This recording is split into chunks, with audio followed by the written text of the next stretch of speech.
And good evening. Welcome into Lincoln. I'm Sean Wheat with you, along with the one and only Kevin Suits as my special guest co-host for this week. How you doing, Kevin? Good. Happy Friday night. Happy Friday night. You just got off the air, and now you're over here just kind of chilling with me. I'm waiting for that grill to fire up right outside, right? I'm sure that the smells across the capital city are pretty good tonight. You know, I hope so, because the thing about it is it's a beautiful night. I mean, once the sun goes down and the heat starts really coming down, it's going to be awesome. Yeah. It's going to be awesome to be able to grill, especially for this weekend because, well, tomorrow we have a Husker scrimmage. Is that right? Volleyball scrimmage, correct. Volleyball scrimmage. Great opportunity for you to tailgate. But also on top of that, and I feel really bad I'm doing this, but I have my Nebraska gear on because we're talking about Nebraska sports today, but it's Red Friday. And do you know what Red Friday is other than for Huskers? Red Friday in Lincoln, I think, takes on a different persona of what you associate Red Friday with. Yeah, Red Friday for me is for the Chiefs. Every Friday before a game, you wear your Chiefs gear. And I have my Chiefs flag up. I wore my Kelsey jersey all day today. But then I was like, if I'm going to come in and do a show, I need to put on a Nebraska shirt. But in Lincoln, there's a lot of crossover, Sean. Yeah. So yeah. the Chiefs gear does still play here. Don't feel like you're a total outcast or outsider in doing this. I think that, in fact, there'd be a large portion of the audience that'd be like, oh, yeah, okay. Chiefs, all right. Now, Red Friday, since you mentioned it, it's one of the common colors that the 10-11 news staff wears on Friday because it is the prelude to game day in the fall. So oftentimes you'll see a red tie on the set on Friday night. Got to have your red on Friday. That's all I'm saying. And with the Chiefs playing tomorrow, they're playing the Cardinals. Very excited for the preseason opener. I'm hoping to get to a game this year, actually probably when they play the Bears. Is it the Braves? It's either the Bears or the Browns. I can't remember off the top of my head here in a couple of weeks. Hoping to get to go to that game, but we shall see. All right, we have got a lot of stuff to talk about tonight, and it is mainly about the Huskers because that's why I brought the sports guru on to not talk sports. Are you ready to not talk sports? Sometimes it's very refreshing to not talk sports. We are going to be talking about the atmosphere surrounding the Huskers and the football games, volleyball games for that matter, the atmosphere inside the stadium, inside the Devaney. I mean, I want to talk about it all because the reason for this podcast and the reason I created it was because there are people that move into Lincoln all the time. Lincoln's growing at an exponential rate. So for folks who don't know, especially these new incoming freshmen and whatnot, they don't know what to expect when it is game day. And that's why we wanted to talk about that today. But before we do, this is how I always set it up. I set it up where we talk about a topic in general, just a general topic first. And then in the second segment, we talk about the topic of the day, which is, again, can you smell what the Huskers are cooking? And then we're going to end with our top 5 when it comes to tailgating food. So I'm going to start off on, I don't know if have you ever heard of Ryan Trahan by chance? I don't know Ryan Trahan. YouTuber. YouTuber Ryan Trahan has been traveling all 50 states in 50 days, and he had to pick out a unique Airbnb for each state. So he traveled from Texas to New Mexico, all the way up, and then over into Nebraska was like number 5 on his list, or 6. And when he got to Nebraska, it was very interesting. He was picking a treehouse in Oklahoma, a missile silo in New Mexico, a Star Wars hut in Utah, and then when he got to Nebraska, he picked a small little shack down south of Beatrice. Did I say that right? I always yes, second-guess. You nailed it. I always second-guess myself with the pronunciation.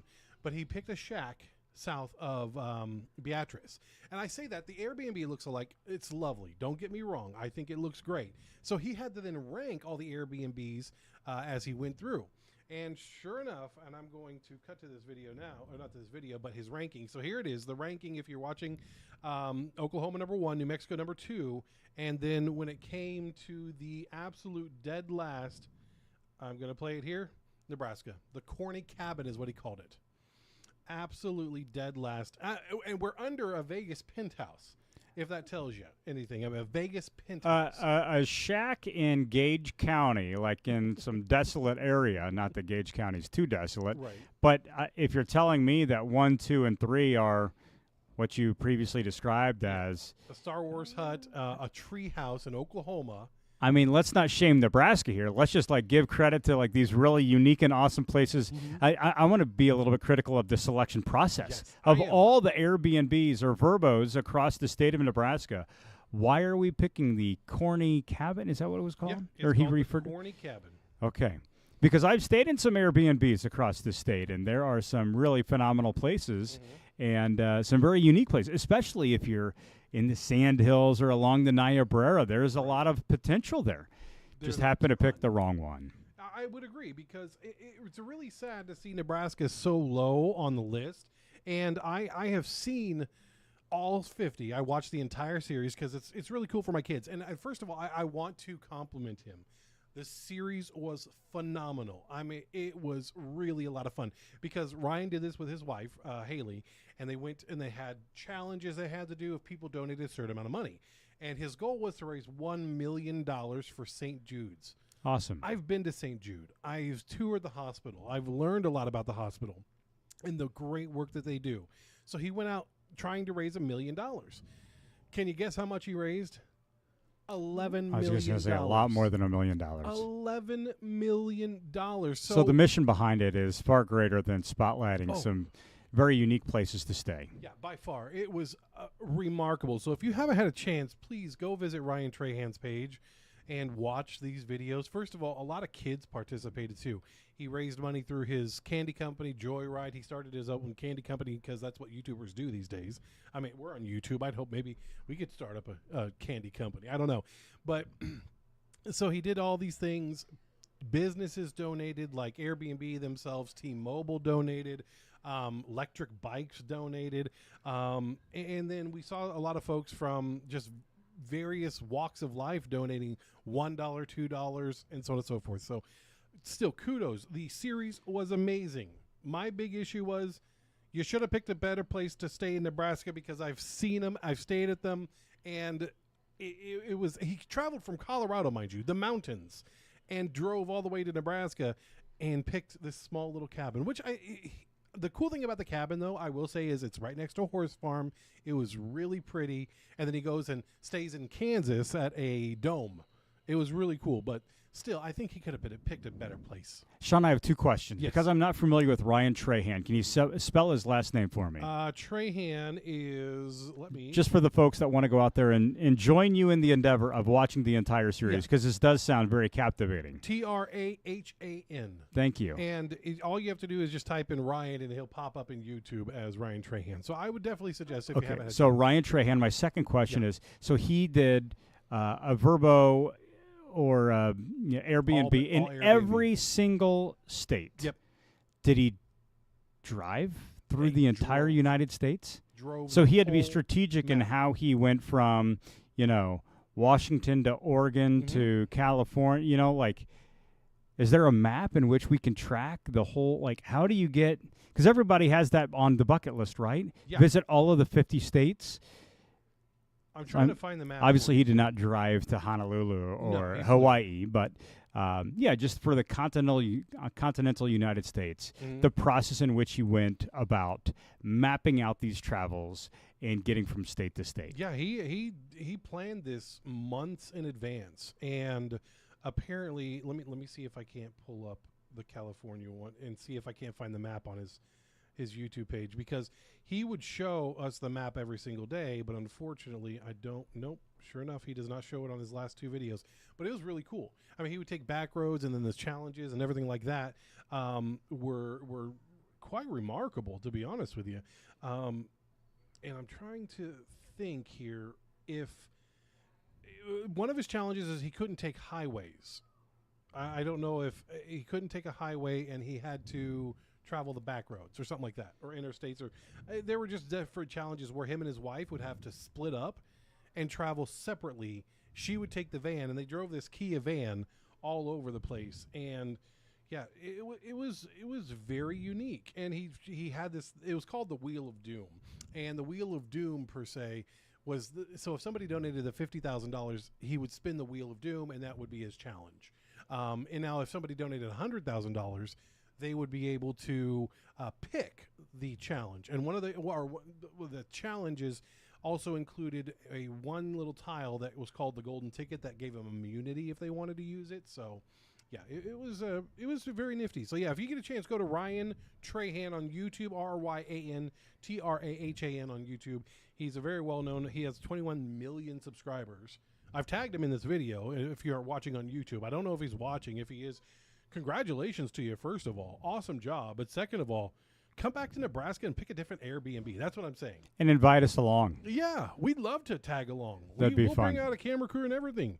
I mean, you don't have to have a room for us. I mean, maybe we'll pitch a tent or something, but we'll join you and show you a real Nebraska evening and the atmosphere. I think that's the coolest thing is he got to experience the atmosphere, but he stayed in the country in a cabin, so he didn't really get to experience Nebraska. I have a feeling if he were to come to Nebraska on a Nebraska football Saturday and he gets, one of the Airbnbs that's associated with experiencing Nebraska football in downtown Lincoln on game day, Right? I don't think it's going to be 50 of 50 on his rankings. No, I would think not. All right, we're going to take a quick commercial break, and when we come back, we need to talk about the atmosphere of Nebraska football before a football game. We're on that camera. I got to remember where I'm at. But, yeah, we're going to talk about that and also get it from the man who's been covering Nebraska for over 20 years, the one and only Kevin Suits. This is Lincoln. Don't go anywhere. We will be right back.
Welcome back to Lincoln. I'm Sean Wheat, along with my special guest co-host, the one and only Kevin Suits, sports director for 1011 News, and we're almost there. Plain and simple, almost there. Game time, Big Ten football starting up only in a couple of weeks, and volleyball starting up tomorrow. Are we ready? I'm going to start off with the ever so answer. I mean, we have been wanting a good football team. We've got a great volleyball team, phenomenal volleyball team. But are the fans ready? Are you ready is what I'm asking. Never going to be ready. It doesn't matter what year it is or what the team's going to look like. You're never ready, but you're always excited. And I feel like that's definitely the case this year for Nebraska fans, whether it's in Lincoln, Omaha, or any place across the state of Nebraska, just to experience Nebraska football and Nebraska volleyball again. Of course, nobody's lost, so the discussions are happening right now. What is the ceiling for the teams? What are we thinking? How is this fall going to play out? And there's a lot of curiosity from a football perspective, Sean, because the over/under for Vegas is 7.5 wins, and I think a lot of fans are wondering, will they win more than 7.5 games? There's a lot of fans that I know that believe, hammer the over. They're going to win more than 7.5 games. They'll be over. They're going to contend for a spot in the Big Ten championship game and possibly the college football playoff. Is that because Rule has a thing where it's like, okay, really bad first season, okay, second season, third season? Oh. Year 3, he's hit double-digit wins in year 3 at both Temple and Baylor, and Nebraska fans are hoping that history repeats itself. But back to your question about how are we feeling about the year, I just think that there's an incredible amount of energy, and we finally entered this window. We're recording this on August 8th, and I feel like we're in this space that, the season opener is this month. For volleyball, the season opener is a couple of weeks away. So you allow yourself to go there and you start planning and picturing and fantasizing about all the fun you're going to have over the next couple of months. Because I think in the early stages of the summer, you just know it's coming, but you don't allow yourself to get there. But now you got to find where the cooler's at, and the bags, all the yard games and everything that goes along with preparing and making a fun Saturday, whether you're at the stadium or whether you are just in your neighborhood. It's that time. Get it all together and think about it all over again. All right, so one of the major things for me is I have never been to, and my mouse isn't wanting to work the way it's supposed to. I've never been to a football game. I went to the volleyball game at Memorial Stadium, but I have never been to a football game myself. So I don't know what the atmosphere is like. So tell me, a person who's never experienced it, maybe for the folks out there who've never experienced it, first of all, let's talk about the tailgating aspect of it. Is there a tailgate? Because if I go to Arrowhead, I'm tailgating. I walk through the parking lot. Somebody's handing me a chicken wing. Somebody's handing me a hot dog. In some instances, they're handing me a beer. I mean, what's it like? And alcohol sales are a new thing starting this year for the Huskers. What should people expect when they show up to a football game? Well, what is there tailgating is the first part of the question. Yes, there is tailgating, but it is different in Lincoln, Nebraska, in Memorial Stadium than some of the other Big Ten stadiums that I have visited. Mm-hmm. Some stadiums, Illinois and Penn State come to mind. These are stadiums that are situated where there's not a whole lot immediately around the stadium. Mm-hmm. There is parking lot, there is grass, and that's where it's car and camper and bed of a truck, and it becomes its own city. Okay. But at Nebraska, there's not all that space, but they still find ways. There's this parking lot, there's that parking lot, and then there's, of course, the rail yard. Right. So what's it like on game day? The second part of the question, what can fans expect? They can expect the same thing. I don't think that alcohol sales inside the stadium is going to change anything that happens pregame, because I believe that the rail yard is going to be buzzing. The doors are going to be open in every establishment that are within walking distance of Memorial Stadium. So whether you are downtown Lincoln on O Street or in the newly developed rail yard area, right, there is going to be money exchanged. There will be food consumed, and there will be many beverages consumed, whether they are of the alcoholic variety or not. I think that is all going to stay the same, and there's going to be a tremendous amount of energy, and there's going to be red everywhere, whether that is red worn on somebody's chest, whether it is the flags flying outside all the businesses, or whether it is the merchandise that's being sold on the street corners. It is just red upon red upon red. Okay. And one of the great photos that I always think of when it comes to Nebraska football and the game day experience and atmosphere, Sean, it is the bridge that comes into Memorial Stadium from the north. It comes from the north bottoms toward the stadium, and on game day, every week, there is a picture captured where it's fans shoulder to shoulder, and it's red to red, and it's people going up the bridge and down the bridge, and you can just sense the excitement because those are the anticipatory moments in which those folks are getting ready to enter the cathedral of Memorial Stadium. I've seen the bridge. I've walked over the bridge myself. It's over there. It's really close to the Salt Dog Stadium, right? Correct. Yeah. Okay, so that's we're on the same wavelength when it comes to the bridges you're talking about. But what about the rail yard? Okay, so the one thing I'm told is the traffic is terrible. I mean, just a couple of weeks ago. I should back up on the bridge just to make sure we're thinking about the same one, because there is the bridge that has the LINCOL, the giant letters. Now, that's more of a driving bridge. There is a walking bridge on campus. It runs right along, I believe it's either 8th or 9th Street. And, it's one that a lot of students and professors and the business types that work in the Memorial Stadium area, that they take that. It's actually just a 2-lane road that's right there. In fact, it's a one-way street. Yeah. And there are folks that just walk that bridge. So it's a little bit more intimate. It's not one of these large 4-lane, everybody's driving into Lincoln, out of Lincoln. That's still a great sight, but it's not the one that my brain associates with the atmosphere. And it's got a little bit of fencing up along the sides. It kind of curls above. Oh, I know which one you're talking about now. Okay, I do know which one you're talking about. So, because that's close. I mean, this is over the Salt Creek from 9th Street or 10th Street going on to Salt Creek. Am I right? Am I wrong? I don't believe so. And I'm not really good on the address specific.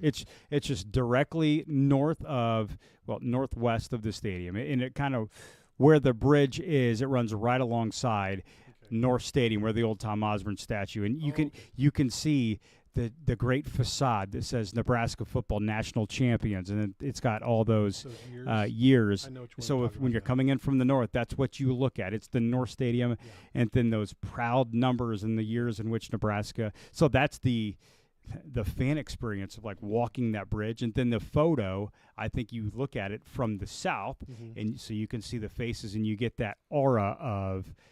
We're about to do something pretty awesome on a Saturday afternoon. All right, talking about the Haymarket, let's talk about you got Haymarket, the rail yard, that whole entire area, and traffic. Oh boy, I've been told to avoid downtown at all possible. I mean, I'm told to avoid downtown in general when it comes to driving anyways, because you're going to probably, your spine's going to be unaligned or realigned one way or the other. But when it comes to downtown driving, should you park somewhere and just walk around it? Or what is your advice for somebody who's had to drive into that stadium? Oh, man. We've got our tricks. We kind of know some ways in which to cut the time so we can get to the stadium when we need to get to the stadium. And I'll be totally honest with you, Sean. I've never gone to a Nebraska football game not in a working capacity. Right. In about to be 22 years of being around Nebraska football. So I share some of those, some of my anecdotes from a perspective of still a media member and not as somebody who has, grabbed the cold beverage out of the cooler and enjoyed a game in that capacity. I've never done that. But I see it. I can still feel it. And I feel like through my neighbors, my friends, my fellow churchgoers, I can consume all of their information and accurately articulate what game day is like. In Lincoln, Nebraska. I also get to the game probably about 3 to 4 hours prior to kickoff. Sure. So one of the things I love about that is that it's a fairly quiet drive-in. One, you can get in at that time, and secondly, you get a sense of like the calm before the storm, and you see people arriving, not necessarily in the throes of their pregame festivities. It's actually a really unique time. Wow. Should you drive into downtown? What should you do? There's a couple of different ways to do it. Okay. There are shuttles that go into the Memorial Stadium area, immediate area, and you can get them from some of the local high schools, Lincoln North Star, Lincoln Southwest, that they have shuttles. So if you don't want to have to worry about the parking and paying of parking immediately close to Memorial Stadium, that is definitely an option. I believe there's also one that comes in from Gateway Mall. I took one from Northwest to the volleyball game. Yeah. That was at Memorial Stadium. So, I don't know if that one's too. So that can be a stress-free way to manage it. If you want to get a parking spot and have a reduced amount of stress, get there early. And that would be my second point here, is to make a whole day of it and get there super early before it gets crazy. Take a canopy, take your grill. Take your canopy, take your grill, or just plan on being on foot for quite a while, and then duck into duck into Establishment A, and enjoy a couple of hours at one spot, and then go into a souvenir shop, and then walk around downtown Lincoln and see what maybe catches your eye, and you never know who you may run into. Yeah. So I think that's another option, is just to get there pretty early and enjoy it without having to be on a tight deadline, or if you like adventure and you're not afraid of crazy, go ahead and try to show up an hour and a half before the game. Now, you squeeze your window in which you can enjoy some of the things that I just spoke of, but you're gonna just roll down the windows, so you can feel it. Right. And in fact, I do that often on game day. As long as it's not too freezing outside, and it's still hard to believe we got to start thinking about that. I know, and we're enjoying this weather for what it is right now. But roll down the windows, hear the sounds, and especially the way that I generally go to the stadium. I go by Embassy Suites in the dock, and they have a band playing, and there's people outside listening to the band, and just having good fellowship. It's a way to take in and physically feel the energy of game day. You said outside of You said Memorial Stadium. fellowship, though. I mean, Yeah. it's almost like a church atmosphere because you've got the followers of the Huskers together. Yeah, sure. Yeah, and it's just people like being around each other because people talk about Nebraska football not just on Saturday. Mm-hmm. Whether it's in the office place or whether it's in your neighborhood, you're talking about your plans for the game on Tuesday and Wednesday and Thursday and Friday. It is a big event, and so it means so much, and there's just so much anticipation. So yeah, the fellowship, you can say that like. Memorial Stadium is the church, and then Matt Rule is the priest, and there is an analogy that you could use there. I just think it's like people wanting to be with each other and enjoying company, and whether you're talking about football or you're talking about anything, it's Nebraska football is the vehicle to bring people together, and that's what makes Nebraska football really special, and its fan base really special. All right, I'm going to talk about one football thing, and this is from people that I've talked to, is that Raiola needs to stop trying to be Patrick Mahomes, and he needs to find his own person. Is that true? No. Or be his own person? No, I think he is his own person. There are just a lot of similarities. The pregame warm-up, the number 15, the haircut. Though Pat buzzed a little bit this summer, and Dylan has not. And you know what? If he looks up to Patrick Mahomes. Yes.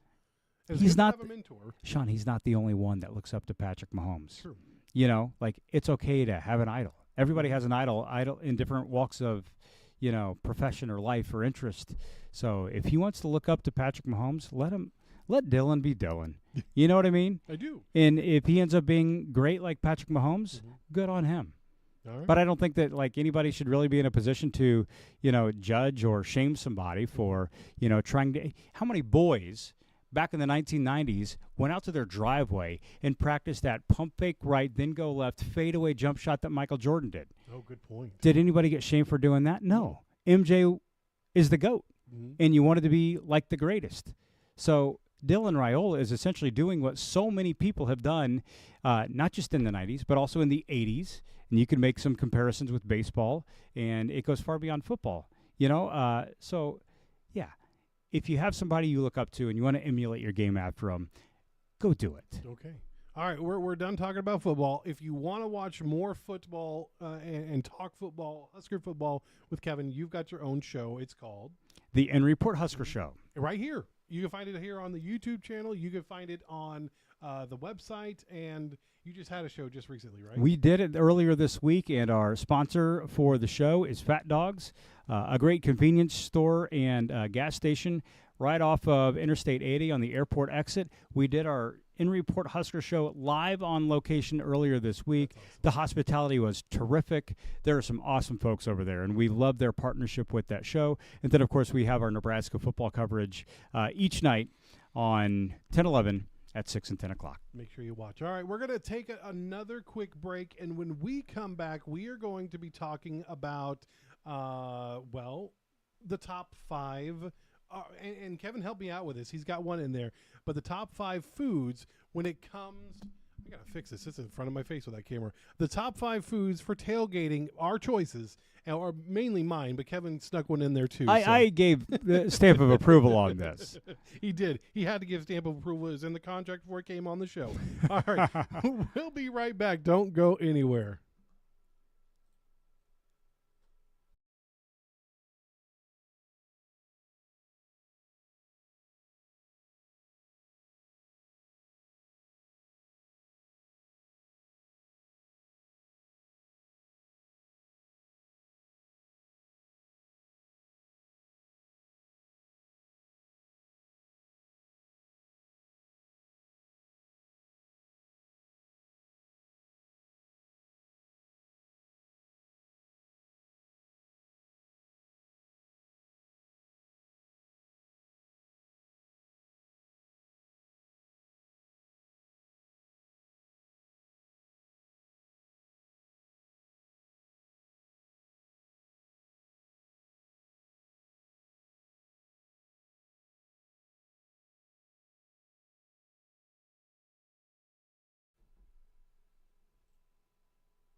And welcome back to Lincoln. I'm Sean Wheat along with Kevin Suits, my special guest co-host for this week. And I need to zoom out this camera just a little bit.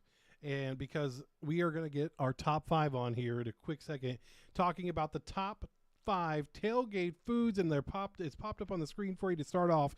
But Kevin helped out with this one just a little bit because I was stumped on number 3, even though I wanted it. You try to come up with the top just for your reference. This is a new show. And when we talked about this, I just went straight to 1 on you. You did. Like, I didn't care so much about 2, 3, 4, and 5. I went straight to what's number 1. Yeah, and I told him what my number 1 was, and he at first I thought he was going to disagree with me, and he actually agreed with me on this one. So we're okay with the number 1. But the thing is I was like, I think I need to pick this one because you look like you've lost 100,000 pounds right now. I'm over here sitting like I'll still eat a lot. Let's make that very clear. I'm over here sitting like I eat a lot of Chunky Monkey every night. So, no, it's really, this is the best part of my show. For your reference, every week I have a top 5. Last week we talked about the top 5 words that kids are using these days, like, skibbity and whatever. I don't get it. My kid was on and gave us the top 5, so that worked out very well. And then the week before that, the top 5 worst streets in Lincoln. So this week it's something fun again, the top 5 tailgate foods, and I'm just going to get us started. First of all, hold on. Sorry to interrupt you, Sean. No, it's okay. Now, this is not most popular. No. This is your opinion on the best. Yes, this is the fat man's opinion. Plain and simple. I mean, those are 2 very different top 5s. Not just saying like this is the most popular. No, this is what you want. Yes. At your tailgate, that's going to go straight, put a smile on your face and a smile in your heart. Yes. Oh, always. Well, if Kevin Suits is there, I'm going to have a smile on my heart. Oh.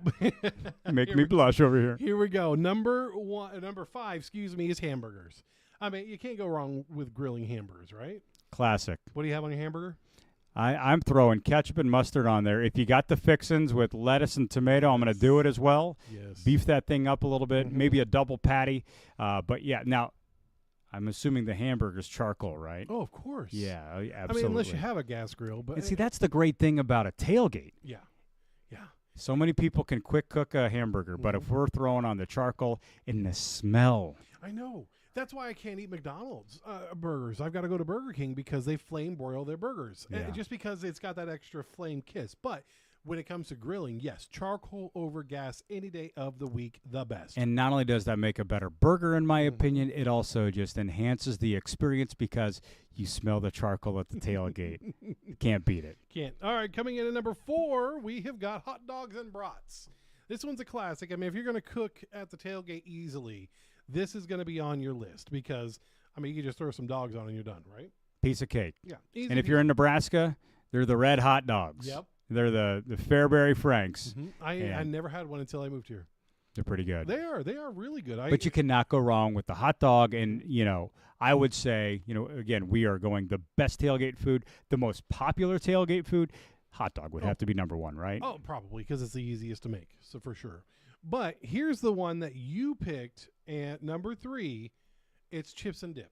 What type of dip we talking? We talking ranch? We talking what's your choice for dip? I'm saying the classic queso. Like, give me some tortilla chips with queso because I feel like, especially now, if you I put queso on my smoker sometimes, Sean. Really? Oh my goodness. Game changer? Absolutely.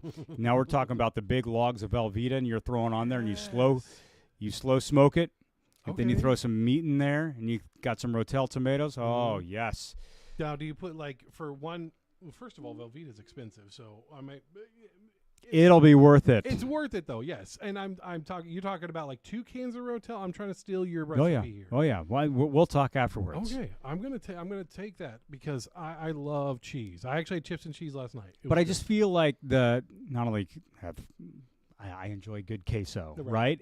But it's a finger food, You don't have to stuff your face with it. You can just graze a little bit as you want throughout your tailgate. Or you can make it a meal by getting some ground up hamburger and then sticking it on there. You got nachos. For sure. Right? See, okay, it's a win-win either way. We're not. You could also go with the wavy lays and dipping with some ranch kind of dip too. But I feel like a finger food makes for a good tailgate. It really does.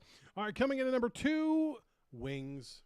Wings is a staple. First of all, if it makes your face messy, it's a good tailgate food.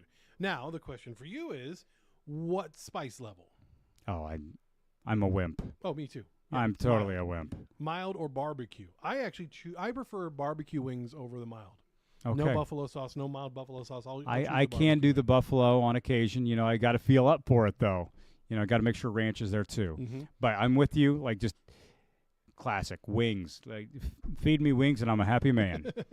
And you know what? Like, you can smoke. Again, we talk about the... Yeah. You talk about the charcoal grill. Yeah. You can throw the wings on the grill. You could smoke them the night before. Yeah. And here's a new way. Air fryer them. Yes. Air fryer can make some amazing wings. So all you would have to do is, you know, you could throw them on the grill just to heat them up again at your tailgate after making them via air fryer the night before. And then you get that smoky taste if you're using the charcoal grill. Yeah. Oh, that'd be a way to heat them up. Or you just, phenomenal. you know, throw them in the oven before you take off and have them in one of your Pyrexes, and you can be the most popular person at your tailgate. Love it. Number 1, this is my absolute favorite tailgate food, and I would be the one making this tailgate food because, I mean, first of all, stopping at Costco, picking up just one packet of this stuff, ribs. Ribs is my number 1 choice. Mind you, I just made ribs the other night because my kids had friends over, and I made 3 slabs of ribs. And I make 3 slabs because, first of all, I can cook up a whole bunch, save it, and save some for later. And throwing it back on the grill after it's been in the refrigerator is not as good as straight off the grill, but still good. So it's the same concept as you were saying, is heat it up first. Don't put any barbecue sauce on it. You know, get your dry rub on it first. Cook it up on the grill, then wrap it up and take it with you. Then you can stick it back on the grill when it's ready to serve. Ribs are the best thing. And I've told you about my experience at Arrowhead. Walking through Arrowhead, again, somebody just throwing a wing at you, a beer at you, or ribs at you. It's phenomenal. The best rib I've ever had. And I've never been able to find a way to remake this. Somebody would slow smoke their ribs and then deep fry them. Oh, my. Yeah. They covered it in barbecue sauce, deep fried it. It trapped in the flavor. And they did this not only to their ribs, they did it to their wings, too. Trapped in the most juiciest flavor I've ever had in my life, and I've never been able to find it. I'm fascinated by this. I know. I would feel like the deep fat frying it would possibly dry it out. Yeah, no, it trapped it in, especially if you they only flash fry it, though. They don't stick it in for a long time. Gives it a little crisp. Yeah, exactly. And it was so good. But then you've got the barbecue sauce on it, so it kind of crystallizes on the meat, yeah, and then it traps in the moisture.